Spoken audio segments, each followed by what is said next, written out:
మీ గ్యాంగ్లో ఎవరైనా బ్రీజర్ లాగా ఫ్రెండ్స్ ఉన్నారా? ఈ వీడియో వాళ్ళ కోసమే ట్యాగ్ చేయండి ఖచ్చితంగా. దీన్ని తెపాచి అని చెప్పేసి పిలుస్తారు. ఇది ఒక ఫర్మెంటెడ్ డ్రింక్ అనమాట.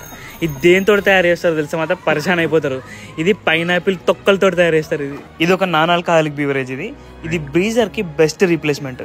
ఇది 50 రూపాయలు 100 రూపాయలల్లా ఒక 4-5 లీటర్లు తయారు చేసుకోవచ్చు. ఈ తెపాచిని తయారు చేయడానికి కావాల్సిన మెయిన్ ఇంగ్రీడియంట్స్ వచ్చేసి పైనాపిల్, అలాగే జాగరీ లేకపోతే షుగర్, అలాగే కొంచెం సినమన్, క్లోవ్స్, జింజర్ ఇవి ఉంటే సరిపోతుంది. ఈ ప్రాసెస్ అంతా ప్లాస్టిక్ బాటిల్స్లో అసలుకే చేయకండి. ఓన్లీ గ్లాస్ బాటిల్స్ అన్నా లేకపోతే ఇలాంటి సెరామిక్ జార్స్ అన్నా యూజ్ చేసుకోండి.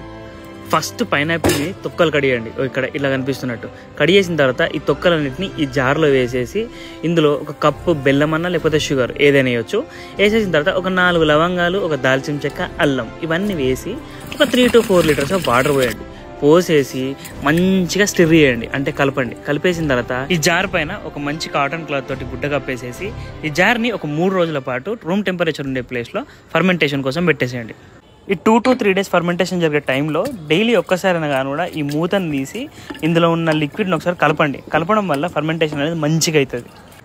3rd డే ఫర్మెంటేషన్ అయిపోయిన తర్వాత ఈ జార్లో ఉన్న లిక్విడ్ అంతా ఎయిర్ టైట్ బాటిల్స్లో మళ్ళీ ఫిల్టర్ వేసుకొని నింపుకోండి.